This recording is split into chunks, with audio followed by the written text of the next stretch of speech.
ما شمنانيش يذكروا كل شي ونحبوا الرجا بنوضو مطرة.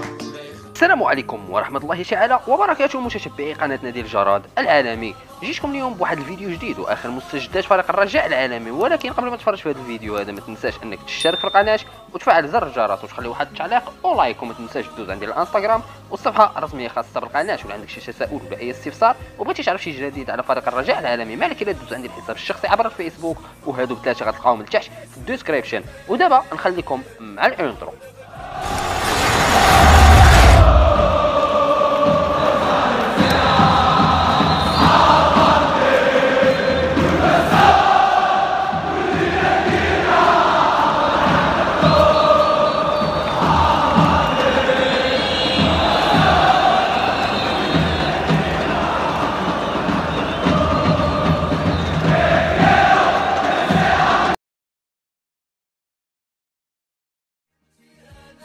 ونبداو اخوتي الرجويين خواتاتي الرجويات الفيديو ديالنا على بركه الله.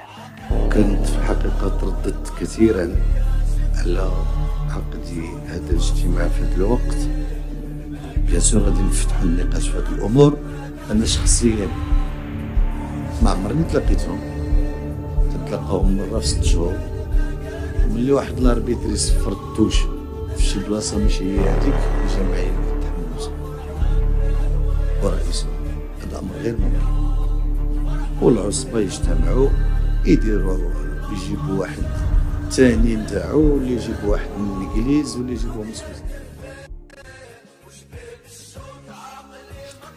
المسألة اللي اجتمعنا اليوم، التي نجتمع من أجلها اليوم، كنت في الحقيقة ترددت كثيرا على عقد هذا الاجتماع في هذا الوقت لسبب بسيط، هو أنه الإجراءات التي اتفقنا عليها في السابق، سواء تعلق الأمر بالإعادة نتاع اتخاذ قرارات فيما يخص الممارسة الاحترافية، أو لا فيما يخص التقرير الخاص بتذاكر المونديال، هذه الأمور كلها ستكون جاهزة في الأيام القليلة المقبلة، ولكن فضلت أننا نعقد هذا الاجتماع باش نناقشوا فيه قرار واحد. اليوم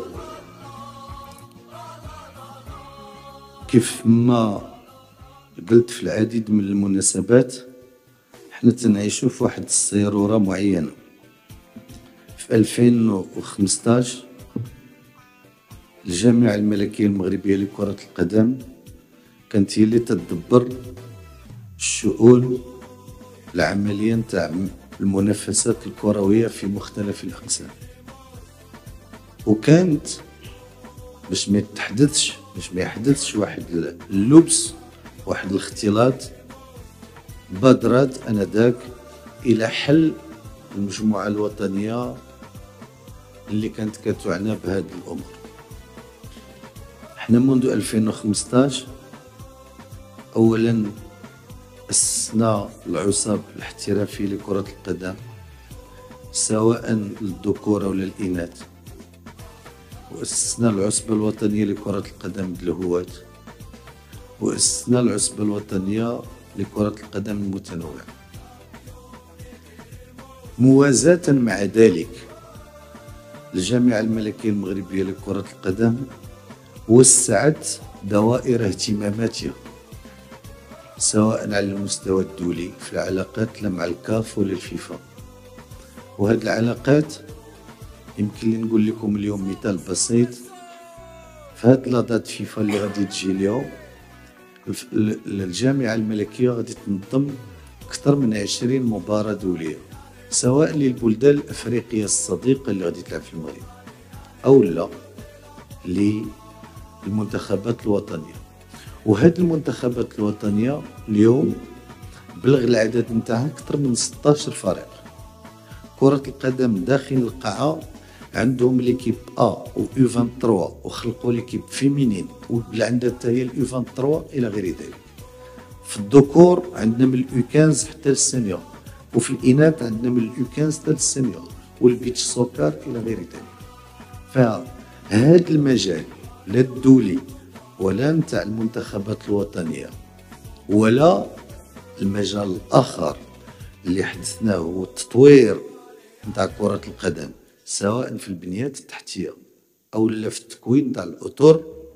البنيات التحتية اليوم عندنا المركز الجهوي السعيدية، المركز الجهوي بني ملال غنفتحوه في الأيام المقبلة، بعد أسابيع غيوجد المركز الجهوي العيون، المركز الجهوي نتاع بن قرير، وحنا غاديين بالإضافة إلى المشاريع التي تهم مراكز التكوين نتاع الأندية. هذا المجال والخلق تطوير نتاع العصب الاحترافية كاملة اليوم يستدعي منا أننا الأمور المرتبطة بتدبير كرة القدم، المرتبطة بتدبير كرة القدم في جميع المناحي نتاعها خصها تمشي للعصب باش يدبروا المنافسات الوطنية كليا.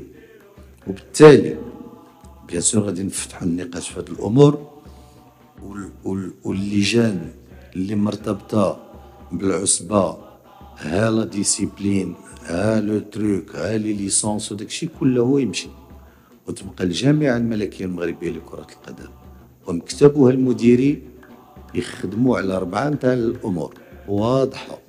يخدموا على تطوير كره القدم في البنية التحتية والتكوين الأطر، يخدموا على المستوى الدولي كاف فيفا وما يرتبط بهما، ويخدموا على الأمور نتاع المنتخبات الوطنية.